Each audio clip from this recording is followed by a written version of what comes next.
Are you looking for affordable office space in Marion? The professional building located at 685 Delaware Avenue is the place for you. For more information, call 740-383-6803. Office space is now available.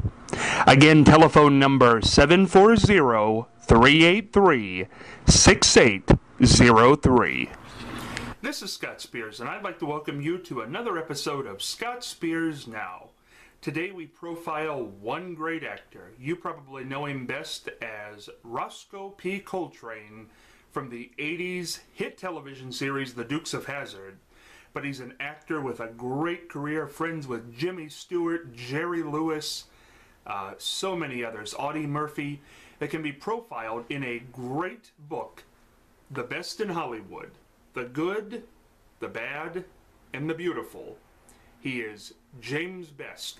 James and I recently had a conversation via Skype from his home in North Carolina, caught up with this actor who is so versatile, so real, so honest, and so funny.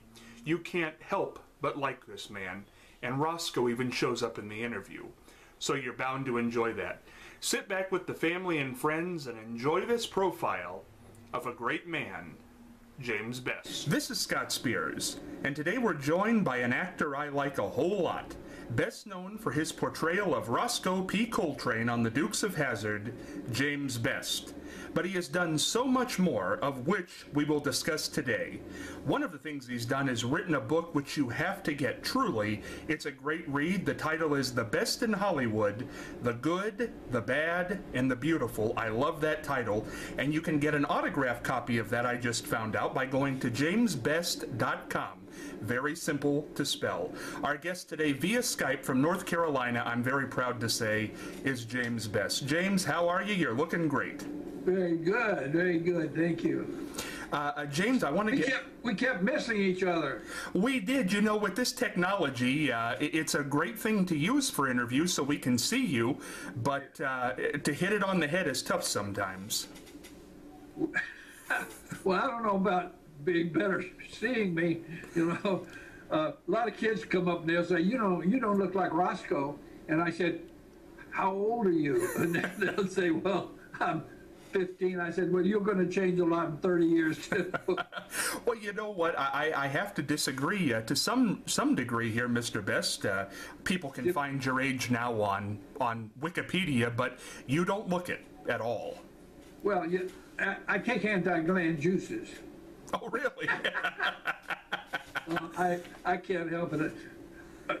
My wife, I drive her crazy because everything's a joke to me. Well, maybe that's the secret.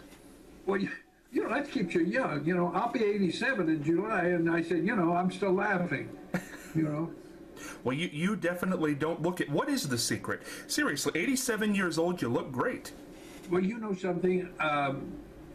I don't know if there's, I don't think it's anything. I think it's probably, well, I can't say genetic because my mother died at 39. Wow.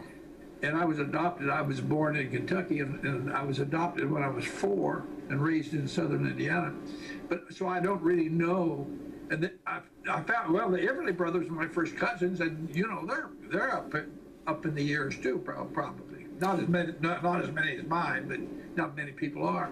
Well, you know, that's something. It's something very interesting, Mr. Best, is that I was reading your book to find out that you were adopted. What's it like to be adopted for those of us who weren't? Well, you know, Scott, way back in those days when I was raised in Indiana, to be adopted was really a stigma. Because people would come up and say, well, you know, it's not your real mom and dad. And my answer was, yeah, but they picked me. You were an accident.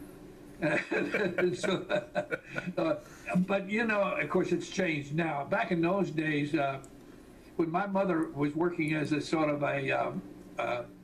helping a nurse go over to the orphans' home on charity work, and I was 4 years old. I walked up to the fence when she was leaving and said, take me home with you. And she did.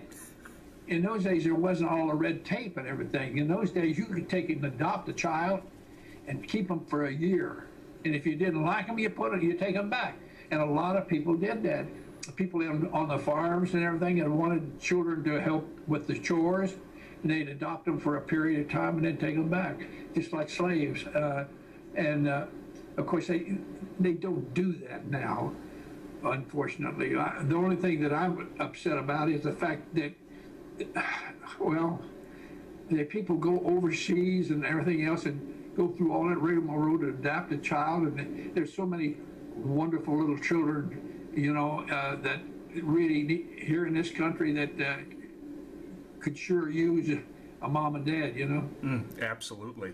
It's interesting, James, when they become your adopted mother and father, is that mom and dad? Yep. In fact, when I was adopted, and I named myself, and I found out later I had a brother. I had 8 brothers, and my mama died early, and my dad was a coal miner, and so he couldn't afford to raise us. And so I found out later that I had a brother named Jimmy, and I'm not too sure. My wife Dorothy said, "Well, possibly you remembered that name, and that's why you gave yourself that name." That could have been. Could have been something in the memory there. Yeah, really was.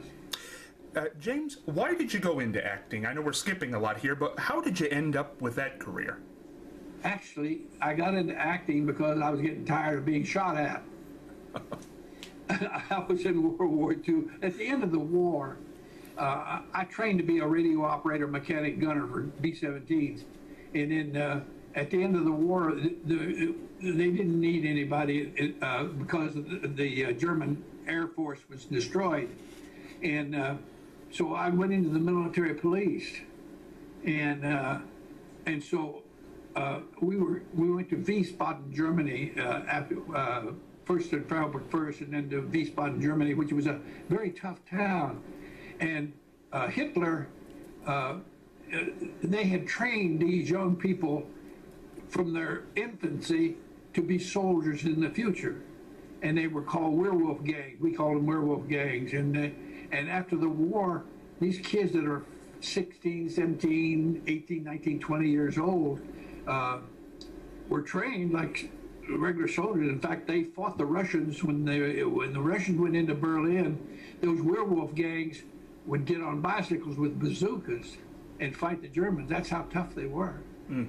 And so when we, of course, occupied Wiesbaden, it was a tough town, and a lot of these werewolf kids were dealing on the black market and everything. And they didn't mind being, they'd been shot at before, and they weren't afraid to shoot back. And so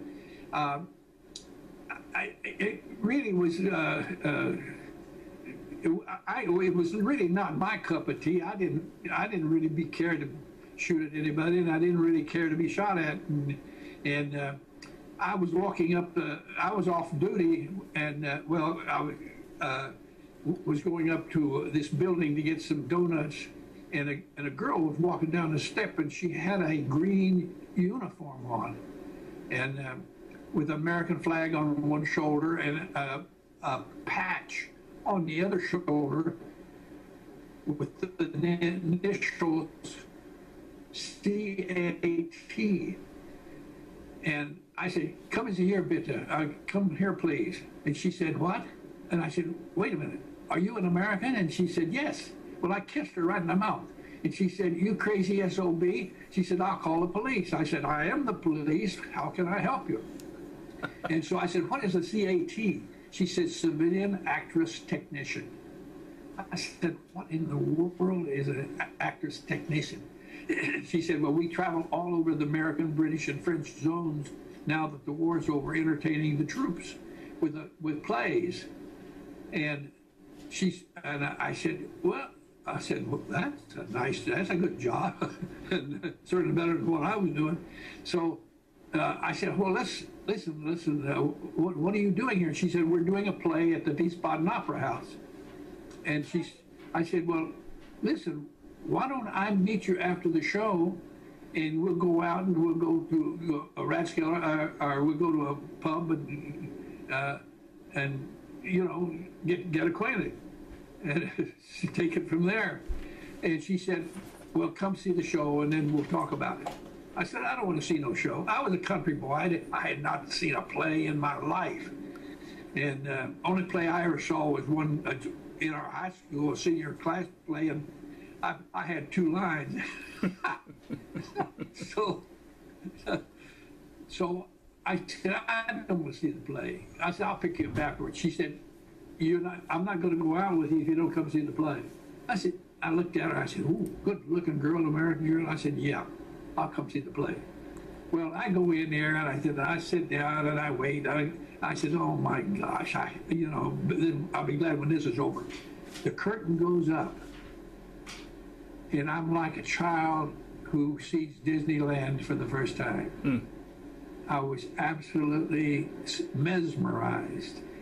And afterwards, I go backstage to pick her up to go out and have a date. And I see these GIs changing clothes that were in the play.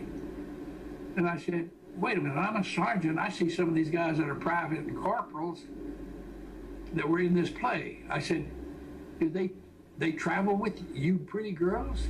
She said, yeah, we're treated like officers. We stay at the finest places. We have the finest foods. And I said, well, that's not right. I'm getting shot at every night, and these guys are walking around with these pretty girls and being treated like officers. And I said, I'm in the wrong outfit. so I went over. I went to my commanding officer, and I said, I want to transfer into the special service. And he said, oh, God. He said, you don't want to do that. I said, yes, I do. I really do. And I said, I really am not cut out for military police. I'd been in a couple of skirmishes and got my throat cut. And I said, I almost ate the weenie then. It almost killed me. And I said, no, I really would like to see about that. And so I was interviewed, and the woman passed me, and they transferred my orders down to Osmanhausen on the Rhine River, beautiful little resort castle rather. And here around the pool was these pretty girls, and a lot of the guys really didn't care about the girls too much, and that's all right. That left more for me. and I said, oh man, I said, this is great. I start touring with them, and they like to have me around because I had been in the military police, and I carried a weapon at all times. And so I toured, and then I signed on for another period of time because I wanted to continue that. And Arthur Penn, who later became a very big Broadway director, and later he said, well, when you get out of service, why don't you go to New York and train and become an actor? He said, you've got good instincts. And I said, I think I'll do that. And that's exactly what I did do. I hitchhiked to New York and was very fortunate to get into summer stock and winter stock. And then I was fortunate enough to be put under contract to Universal. I was spotted in a play and put under contract with Universal when they had a contract list. We had Tony Curtis and Shelley Winters and Abbott and Costello and Rock Hudson, Jeff Chandler, and such a wonderful group. But later on, Dick Long and Audie Murphy. I did 5 movies with Audie. And then when I got kicked out of Universal for dating the wrong contract girl, and you can see a pattern there. I got a little pattern develops. The girls got me. Big boy. I said a little pattern is developing in the story here. Anyway, so I started, and after they they said, well, we're going to keep you on at the same salary. I was making $150 a week. I said, I got 3 first features unreleased, with co-star billing, and I was getting fan mail almost as much as Tony Curtis. And I said, are you kidding? I said, I don't want to raise, really. They said, no, you will either stay on the same salary or you're leaving. I said, I can't repeat what I said to the guy. And then the only person, they blackballed me for about a year in Hollywood. Only person who would hire me was Gene Autry, but that's okay. He had 5 series going, Annie Oakley and Ray Ryder and all those things. So I went and worked with Gene Autry and Hopalong Cassidy and Roy Rogers and all those wonderful people, and was getting training. Not only was I training, with horseback and everything, because there was a lot of westerns being shot in those days, and now that I look back, if you'll see my resume, I've done over 200 westerns, Bonanzas, Rawhides, Gunsmoke, oh gosh, you name them, I did them. Well, James, it's very interesting because I'm reading the book and I think television is such a visual medium, and Dukes of Hazzard was such a cult fan ratings hit that people don't realize that you have and have had this wonderful career. I mean, Jimmy Stewart, Andy Griffith, Carol O'Connor, you did it in Heat of the Night with him. So many wonderful roles you've had. It's interesting. Is that why you wrote the book to some degree, to say, hey, I had a great career here? Well, Scott, I wrote it because my grandchildren said, and my children said, Dad, we really don't know who you are because you're an actor. You're always acting, doing different things. And I said, well, I'm not Roscoe P. Coltrane. I mean, I was a character I did. And I played him like a 12-year-old who liked Hot Pursuit. And that's what I told the directors and producers that I was going to do. I did not want to play a mean sheriff. And so that's what I did. And the audiences around the world fell in love with Roscoe because he was a bumbling kid and doing what a lot of people would like to do, and that's get in a car and go very fast and chase somebody. So anyway, but my children said, well, why don't you write, Dad? You've done you've got 600 television shows and 87 feature pictures. Why don't you write your life in the service and what you did before and how growing up? And it took me 3 years to put that book together, because I'm not a book writer. I write screenplays and I've written plays, but I've never. So I put together. My wife got a bunch of stills from my life and put them in the book, and I think there's 100 some odd photographs in there. But I was so fortunate to work with Jimmy Stewart. He was my icon, of course.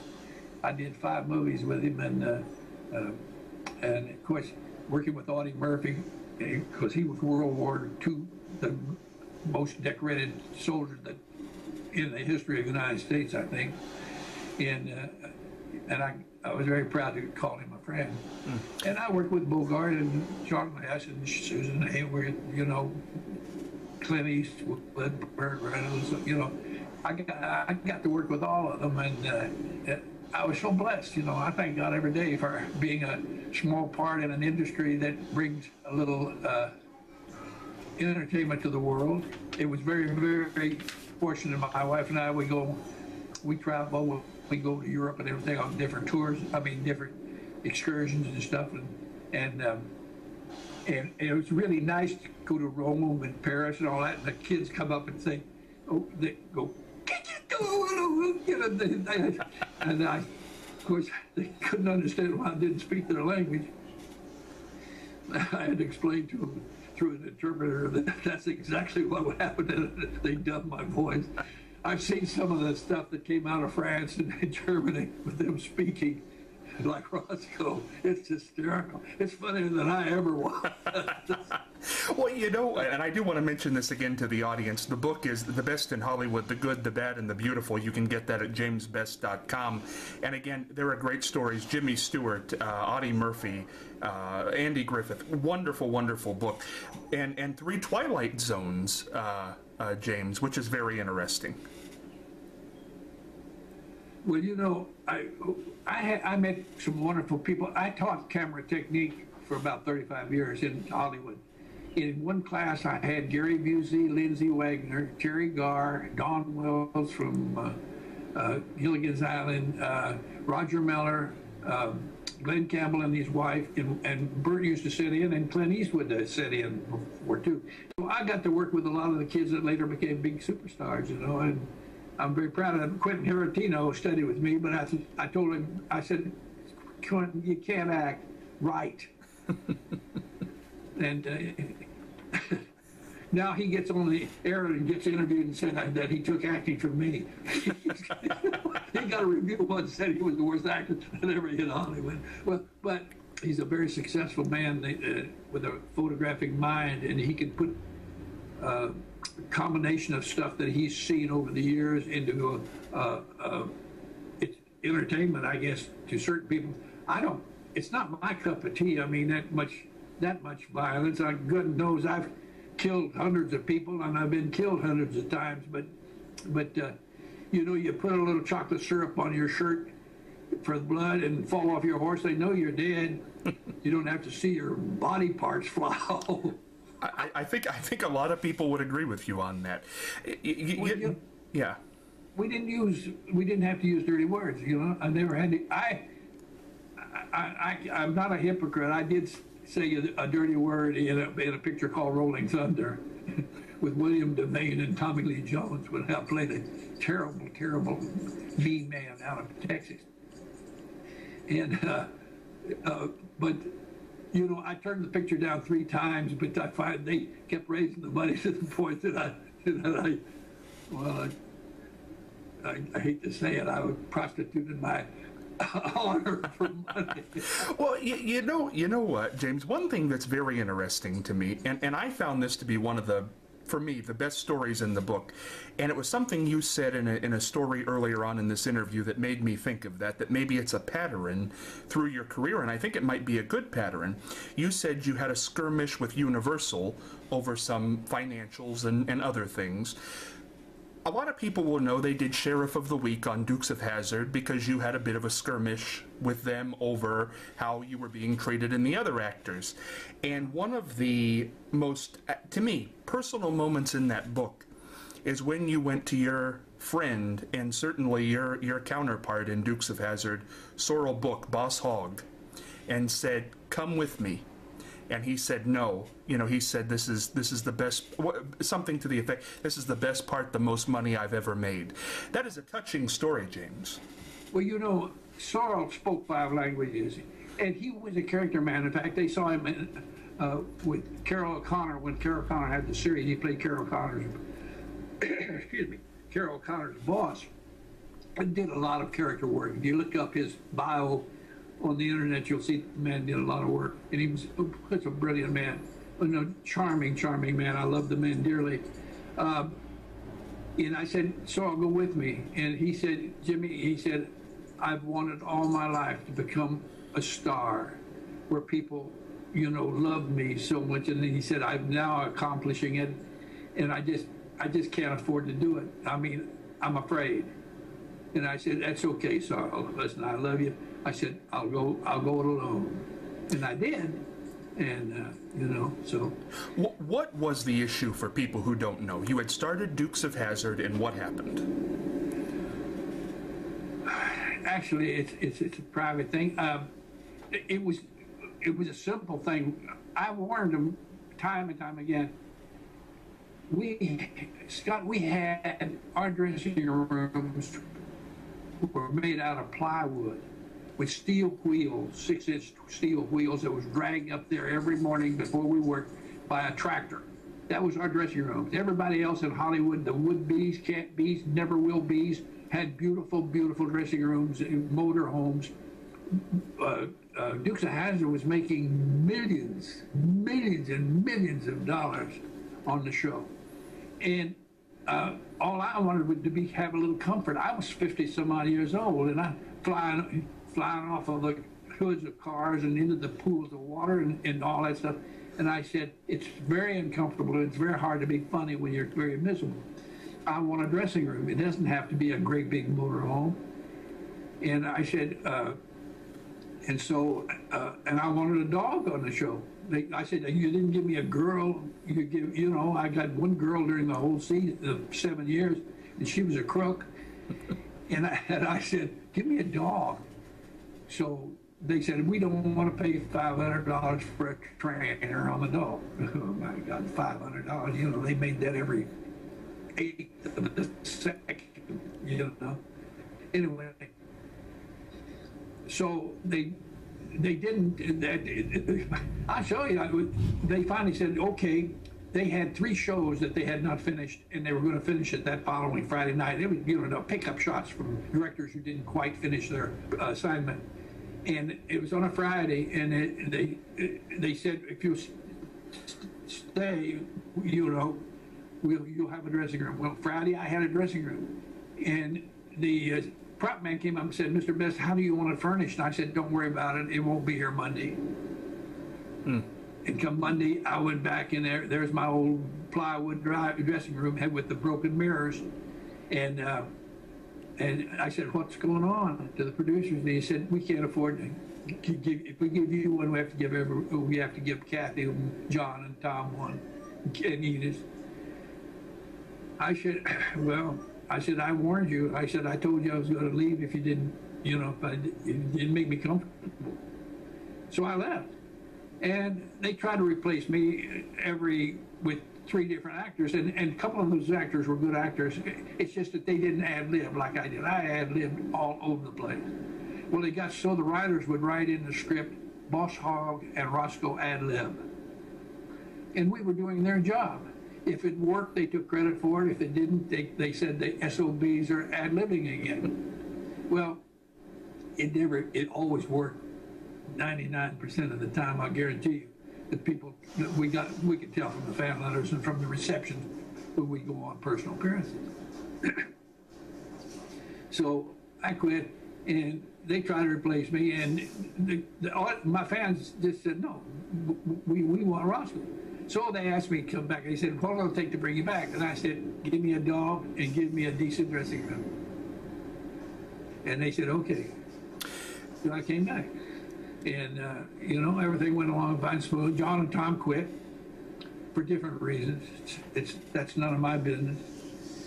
And so I won't go into that. But and unfortunately, they lost, I don't know how many shows. And at that salary, that's a lot of money. And they came back, and just recently, I sued Warner Brothers, for merchandising, and we settled. And hopefully it was to your benefit.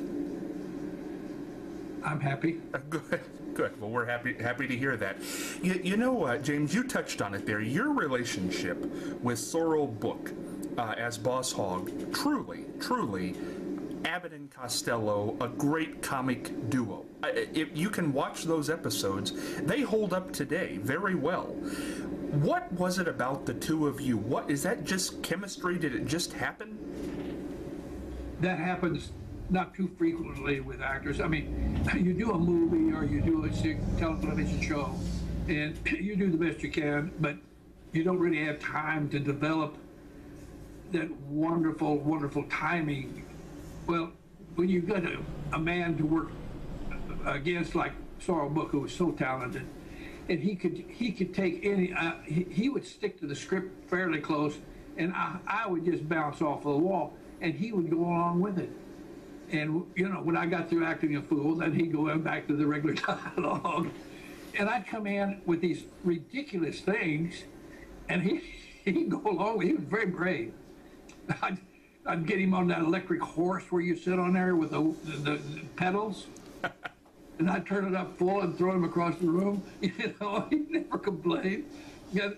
I said, "Sorrel," one day I came in and I said, "Sorrel, we have this scene together. It's pretty boring." I said, "Let me light your cigar and set your hat on fire." And he said, "How are you going to do that?" I said, "I'm not sure." I said, so I got the prop man hit me some lighter fluid, and I soaked the front of his hat with lighter fluid. Well, the front office was screaming, and he said, "You can't burn that, a $250 Stetson hat." I said, "It's funny, just don't jump the car, use the stock footage of the car jumping again." Anyway, so the crew, they couldn't wait for this. They never knew what I was going to do, because I'd keep ad-libbing until I would say something naughty and they'd have to cut the camera. Anyway, So we got into the scene, and they were rolling. We're rolling. Speed, action. And then he starts his dialogue, and I light his cigar. And I don't know what's going to do. I told him, I said, Sorrel, if it really gets to flaming up and starts to burn your little chrome dome, we'll just knock it off. He said, okay. I said, if it gets hot, that's good. Let's knock it off. Well, I lit the cigar, and I lit the brim of the hat, and there was just a little bitty baby blue flame. And I thought, man, this ain't gonna work. And all of a sudden, it started getting bigger and bigger. Pretty sure it looked like a brush fire on top of his head. The cameraman fell off the boom with tears in his eyes. He said, I'm laughing so hard I can't see through the viewfinder. and they were laughing so hard it ruined the take. Oh. Because the soundman said, I can't have all that laughter going on in there. Nobody else is supposed to be in the office in the movie. So they said, we're going to do it again. Well, look, now the producers, they're having a coronary. They said another $250 ad. I said, it's funny. Look at the crew. I mean, these guys see the same garbage for the last 50 years, And I said, it takes a lot to make them laugh. And I said, look at them. They're all on the floor laughing with tears in their eyes. So we burned another hat. It didn't go as big as the first time. We turned I didn't put as much lighter fluid in there for fear of burning my little buddy. But those were fun things, But there was a lot of serious things that happened on Dukes. And there was a guy killed on the show, and there was a couple of guys crippled very badly. And they weren't stuntmen. And stuntmen, of course, were in the hospital in and out, but what they called minor things, the broken arm, they call it minor. I don't call it that, but the gentleman, we had the camera car turn over in a chase and crush the guy. Unfortunately, a terrible, tragic thing. But it was a very action picture. It's serious. I did a lot of dangerous things on that show, and a lot of us got very close to getting hurt. All of us, except I don't think Daisy had anything serious happen to her, but nearly all the rest of us had very close to calls with different things. James, what is it about that show that here we are, my goodness, nearly 40 years later, 30 years later, that show still holds up? It can get ratings and syndication. What is it? Yeah, well, it's like the Andy Griffith Show. It was a time when your handshake was your honor. It had the grandfather figure. It had the best-looking men, John and Tom, good-looking guys. You've got Daisy Duke in a pair of shorts that stop your heart, stop a covey of crow in full flight. And you got a Laurel and Hardy comedy team with Boss Hogg and Roscoe. And you got Enos, who is in between. And it was cast very, very well. And it just happened to be a beautiful magic casting. Whoever did that was brilliant. And we thank them very much for that, because it was a beautiful, beautiful cast. We still love each other. We can do personal appearances together, excuse me, all over the country. And the last time we were all together was about a month ago. We drew 30,000 people. That's great. We're going down to Nashville. I don't know the date exactly. I think it's next month. They'll probably have, in Nashville, it's fan day for the country western too. I bet you there'll be 80,000 people there. It's wonderful. It's a wonderful legacy to have, that you are entertaining the kids of the kids of the kids that you had. Yeah, it's so nice. They come up, man will come up with a little baby wearing an orange shirt with an O one on it, and go, grab school, and it's like third generation, because it's a clean show. It was a family show, and the people in the country are starved for something they can go and come out of without being embarrassed. You can't I can't let some of my grandchildren look at some of the commercials. It's rough now. It's unbelievable. I don't know when it's going to turn around. When's Hollywood going to realize that they're losing millions and millions of prospective theater goers because they're putting nothing things but remakes that we did 40 years ago, only we did it without any four-letter words, and we did it with actors instead of so-called reality stars. What do you make of this reality television? I thank God that they're not brain surgeons. Oh, yeah, that's In the about old right. days, in the old days, you had to study and you had to train to be an actor. You know, in my acting class in Hollywood with Gary Busey, Lindsay Wagner, all them kids, I said, I'll give you 1 month, and then when we do a scene, I want you to go to tears within 45 seconds. If you can't, I'll throw you out. How do you do that, James? How do you go to tears? Well, it's a process that you have to learn it. I mean, you can do it. There are different ways for you would probably do it different than I would. It takes nothing for me to do it. All I'm saying is to my body, cry, and it does. I was doing a picture with Sammy Fuller where I'm talking about some of the men that have been killed in the war.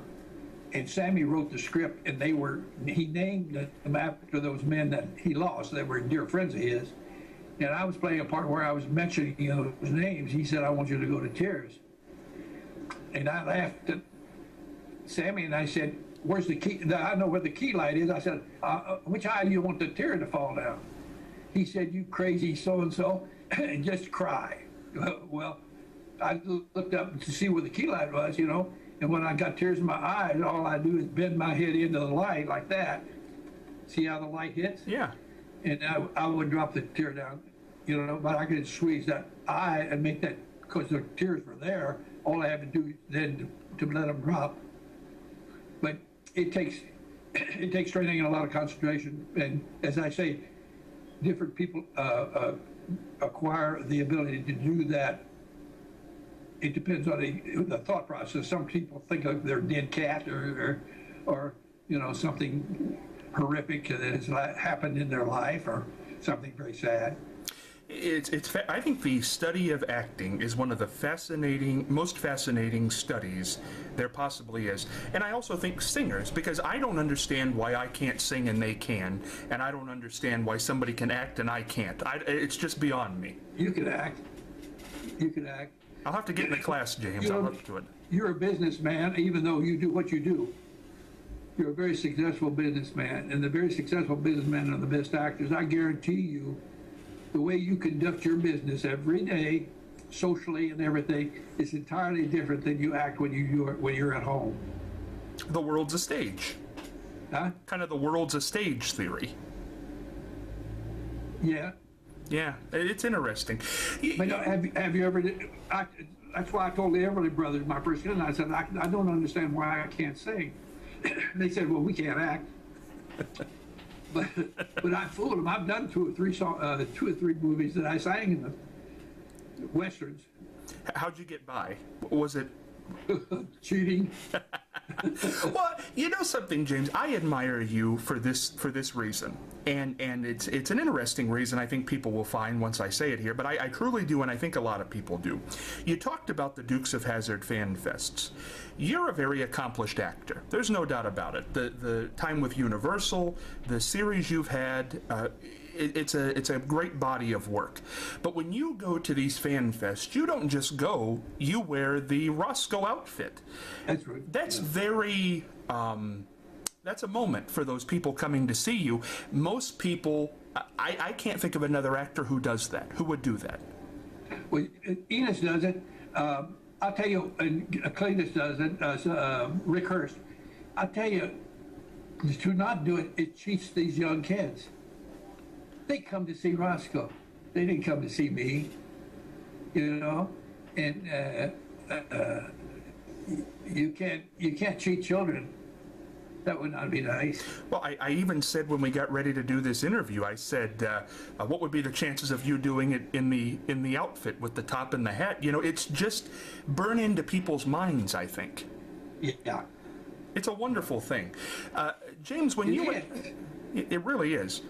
When you went back to do the reunion movies in '97 and 2000, did you like those movies with Boss Hogg gone? I said, I don't like the script. I don't like, I don't like it. And first of all, there's nobody could replace him. And it was very difficult because then I had to push for the humor. And Art wouldn't be there, And the only person I had was Rick Hurst. My wife called and they weren't going to have Rick in the movie. And I said, yes, you are. I've got to have somebody in there that's got the humor timing. And Rick does have it. Well, the first movie, I thought it was kind of nice to see Denver Pyle get a last gas as Uncle Jesse, and it was nice to see everybody back. And I didn't think the premise of the first one was too bad because it did, at the end, Boss Hogg had trained Roscoe, and I thought that was nice. But the second one, I wasn't really sure what happened with that. No, it was just for money. Yeah. And then, unfortunately, that after we went off the air, then they make the reruns with these different people, with Burt Reynolds and Johnny, whatever his name is, and the girl with the shorts trying to emulate Daisy Duke. I called the director before they got ready to shoot that. I said, "You're not going to use any of the regular cast, right?" He said, "No." I said, "Why not? It could be our sons, it could be our relatives, it could be, and we could do cameos in it, and it would work." He said, "No, we're not going to do that. I'm going to update it." Well, he updated it all right. He put the 4 words in there with some smoking pot and Uncle Jesse played by Willie Nelson. Now, I love Willie Nelson. I love his singing, his performance. But as an actor, he's done an Uncle Jesse. Well, one of the unfortunate things, and it's nice to be talking about this, about those motion pictures, aside from the 4-letter words and things of that nature, they took 2 of the most beloved characters, Boss Hogg and Uncle Jesse, and they got good people, Willie Nelson and Burt Reynolds, but Boss Hogg wasn't fat and Uncle Jesse was irrelevant. No. It's very hard. It's like me trying to play John Kennedy or somebody, John F. Kennedy or something. I can act it, I don't look it, and I don't, And Burt, I've made a ton of movies with Burt, and I did Hooper and did the rewrites on 2 of these movies, produced 2 of these movies, Gator and The End, called The End. But Burt, I couldn't forgive. I couldn't forgive him. He must have needed money pretty bad to butcher that part. I haven't spoken to him since. Not that I haven't seen him. But we used to be in contact. Well, it's not anymore. That's unfortunate. It is. It really is. It's not that I'm holding a grudge or anything. I just wish he hadn't done it, and I don't think it was necessary. And else, as I say, he's just probably desperate for money on business ventures that have not worked out for him, perhaps, and his marriage, perhaps. Yeah, that could happen. It happens. Happened to me. It definitely happens. Yeah, I started to ask this question earlier on, James, and I didn't get to it because we got off and it was a great tangent, I'm sure. But with Universal, the falling out over some financial issues, Dukes of Hazzard over the rooming and how they were treating you, are you a bit of a rebel? Am I what? Are you a bit of a rebel when it comes to being an actor? I was known as a rebel in L.A. Yeah. I'll tell you, I sincerely believe this. When I went to L.A. under contract, the reason I was successful was not that I was any better than a lot of actors out there that did not have the opportunity that I did. I think I did it because I was honest. Hollywood wolves always are looking for fresh meat that is different. And they get tired of eating the zebra. They want a gazelle once in a while. So, okay, I came down the road, and here's that guy whose handshake was his honor, I didn't take any garbage off anybody. I, you know, and that spread very quickly. Well, you know, like Jimmy Dean, he was different. You know, he was a rebel. You know, and Rock Hudson couldn't act. He was put under contract 6 months after I was there, and he had never acted a day in his life, but he was so good looking, and they were ready to throw him out of the studio because he couldn't act. And Rock came to me with tears in his eyes, and he said, "I'm up for a part of an Indian with Jeff Chandler." And he said, "How do you play an Indian?" I said, "You don't." I said, you just put the war paint on and that feathers," and I said, "and just speak very distinctive. You don't go, me, one of them, buckle." And I said, "Don't do that." And he did it, and he did the part. And it, you know, the fans loved him because he's a good-looking guy. But you know, that's not. And so everybody thinks, you know, everything is autographs and sunglasses. It's not true. You know, you see the so-called reality stars. Those poor kids, they get their 15 minutes of fame, and you don't know who they are a month later.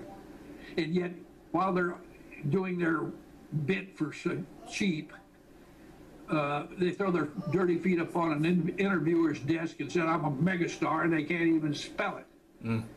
Yeah, you very know? true. Now, that bothers me, you know? And it's because the industry has gone so cheap, and they do it as cheap as they possibly can. My daughter writes for Hallmark and for 20th Century Fox and these places. She had married Michael Damian, who was on Young and Restless for about 15 years, playing Danny Romanati. So the two of them are a wonderful team, and they're the hot shoes in Hollywood now. I mean, they've done 4 or 5 movies, and in fact, I just starred in a movie that they made in Romania last year for Hallmark, and with Catherine Morris, and it was the best movie that Hallmark had for the year. It was a wonderful movie. It was called Sweeter Side of Life. Yes, very good movie. And I had done 2 or 3 movies with my daughter, but they write family type films, and I'm going to Romania this November or December because they have to have snow. It's a Christmas movie. We're going to do another movie for Hallmark, and so I'm looking forward to that because it's a cute idea, a real cute idea. I won't give it away, but I'll let you know when it comes out, and you know about that. It's a publicity thing, and they're very, very suspicious of anybody stealing their idea and getting the script before they do. Well, I understand that, and you know, it was interesting because I thought that movie, Sweeter Side of Life, and I did watch that. It was, I don't know if it was the timing of it because we're so bogged down with this reality nonsense, but there was no echo, certainly, of Roscoe in that, but it was just a wonderful movie, and you had such a wonderful part, and I thought, people are going to be beating down his door again to do things because he's still here and he's still great. Well, I'm afraid I'm on the wrong side of the politics of Hollywood for that to happen, perhaps. I'm not sure. I think, you see, I think they look at the age. Everybody wondered if I was still alive. You know, I get that on the internet. Is Jim Best still alive? You know, cracked me up. I said, sure. Either that or my embalmer did a good job. But he did a good job. Yeah, he certainly did. Well, you know, I'm not through yet. I've got 3 Lifetime Achievement Awards. And I said, why are you doing this? I'm still alive. I'm not finished yet. Well, I've got a script that I want to, I'm trying to raise the money to shoot it. It's going to be the best thing that I ever did. I did it as a play, and I toured all of the United States to test it. And we had a good cast. It got standing ovations every time we performed it. So I've written it into a screenplay. And, it's the best thing I have written, you know. And I'm very proud of it. And I wrote the part for myself, you know, which would, as I say, it will be the best thing that I've ever done. And did you see Amour? Yes.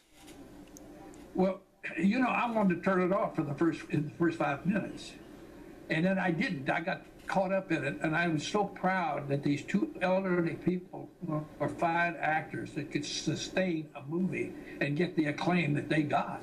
It might not be a commercial movie for the average moviegoer, but it was so brilliantly acted and beautifully directed with the limitations that they had, and they must have shot it for 20 cents.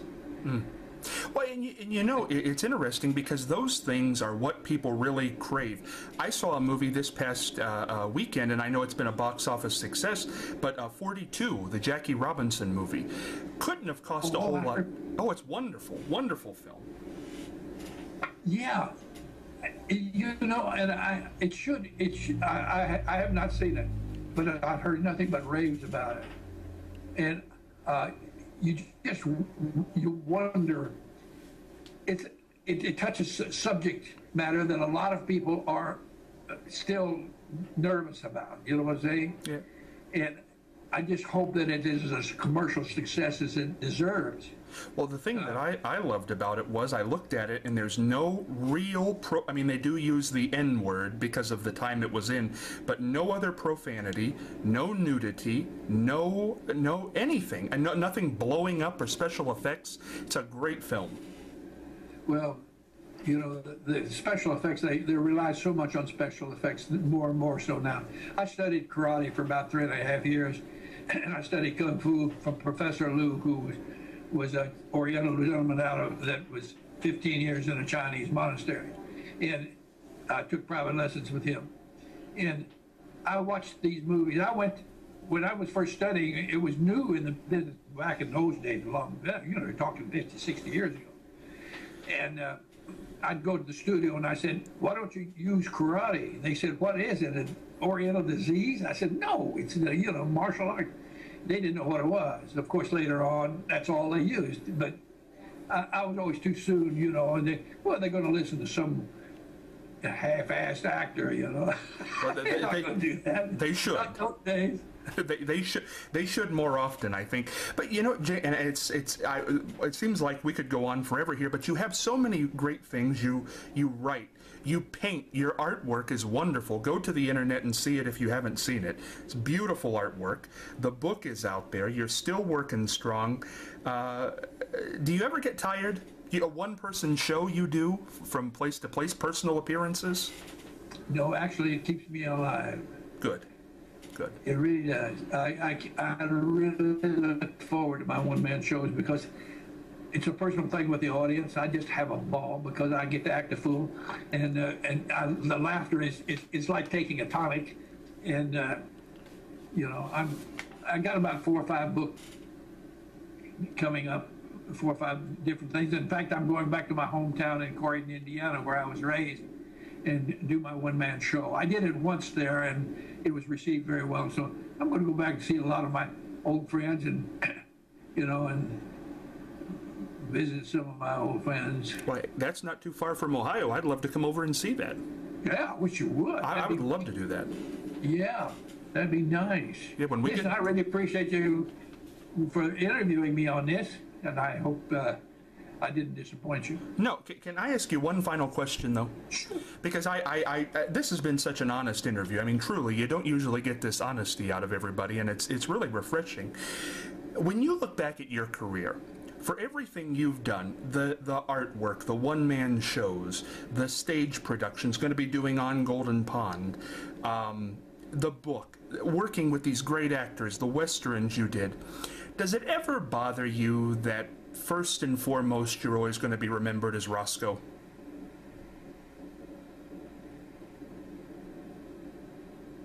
It's a two-edged sword.